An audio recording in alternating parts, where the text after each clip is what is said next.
You ever feel like modern dating is this soul-crushing game you just can't seem to win? Well, today, we're gonna dig into that feeling. We're gonna apply some pretty unconventional ideas from economics and social science to try and understand, and maybe, just maybe, fix our relationships. Let's dive in. So, we're kicking things off with this really provocative idea from the entrepreneur Peter Thiel. It basically flips the entire script on dating. Instead of trying to find the best person out of this sea of endless options, what if the real goal is to create something so unique that the market itself just becomes irrelevant? This is the core idea we're going to unpack. So, how did we even get here? This first section, we're going to explore the main and I think deeply flawed way we think about modern dating as a competitive economic marketplace. Okay, so in economics, there's this thing called perfect competition. It's basically a market where everyone's selling the same stuff. Imagine a bunch of vendors all selling identical t-shirts. Nobody has an edge, and eventually, no one's really making any money. Sound familiar? It's that feeling of swiping through a dating app, just endless, kind of interchangeable options. Yeah, this red ocean idea comes straight from business strategy. It's used to describe a market that's just saturated with competitors, all fighting over the same people. And in dating, this kind of environment forces us to turn ourselves into products, right? We're constantly competing for attention, and it just leads to total burnout and this feeling that love is a zero-sum game. Now this is where it gets really interesting, and honestly, a little chilling. This is a real-world example of someone using a business SWOT analysis, strengths, weaknesses, opportunities, threats, on their partner. I mean, just look at the language. A partner isn't a teammate here. They're a market position that you have to defend against competitors. And this is exactly where that strategic, competitive approach to relationships goes from just being cold to being genuinely cruel. Because once you start seeing your partner through this lens of market threats, it opens the door to psychological manipulation, whether you mean to or not. So the big question is, why are these toxic dynamics so incredibly hard to leave? Well, the answer is a psychological principle called intermittent reinforcement. It is the exact same thing that gets people hooked on slot machines. You get this unpredictable mix of a reward, like affection or tension, and then a punishment, like distance or silence. It creates this powerful, addictive craving for that next win. And this slide just lays out the specific tactics that come from this mindset. You've got strategic unavailability to seem high value. Then there's triangulation, where someone brings up other potential partners just to make you jealous. You see that constant hot and cold, push-pull behavior.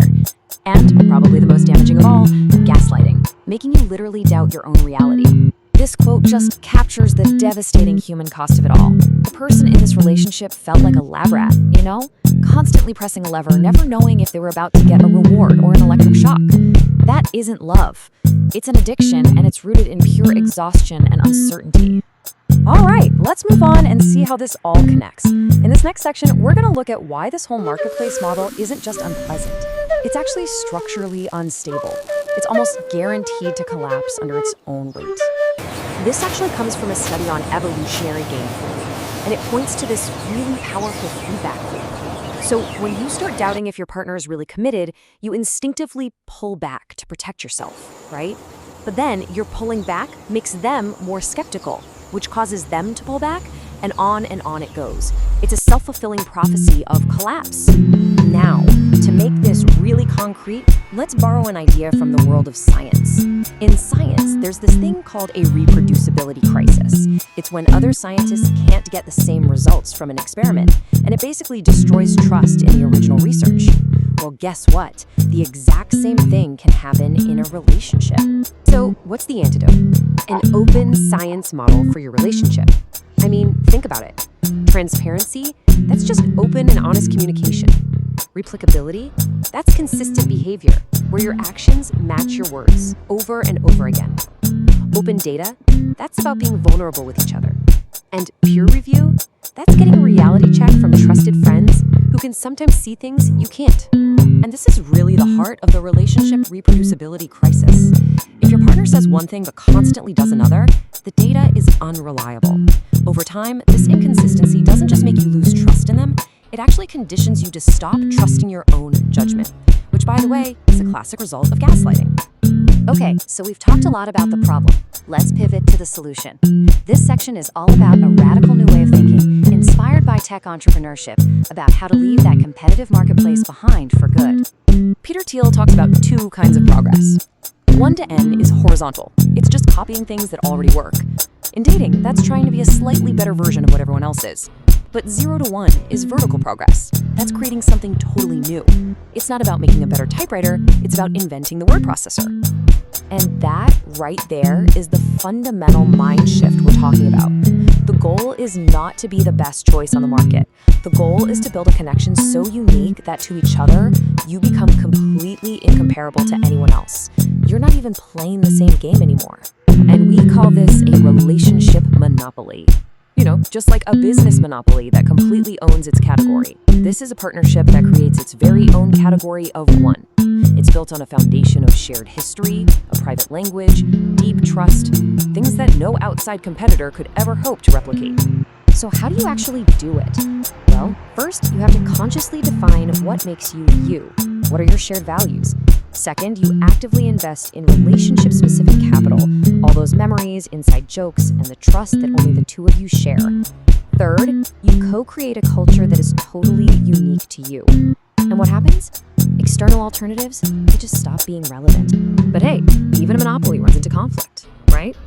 So the final piece of this new blueprint is about installing a much healthier operating system for when you disagree. And for this, we can borrow a really powerful concept from social science, restorative justice. Instead of always asking, who's to blame and what's the punishment, this approach asks, okay, what harm was done here, and what do we need to do to repair the relationship? And this slide just shows the difference so clearly. The punitive mindset is a battle. It's about winning the argument and pointing fingers. But the restorative mindset is collaborative. It sees conflict not as a war to be won, but as a problem that you have to solve together. The whole focus shifts from punishment to repair. You know, this idea is ancient. Over 2,000 years ago, Confucius understood that a system based only on punishment just teaches people how to avoid getting caught, not how to actually be better. And in a relationship, a punitive approach might stop a behavior for a little while, but it almost never creates real understanding or a true desire to change. So, let's just end on this question. The entire marketplace model of dating is built on this idea of competition, of winning. But maybe that's the wrong goal entirely. What if, instead of fighting to be the best player in a broken game, we focused all that energy on co-creating a new one, with totally new rules built just for two?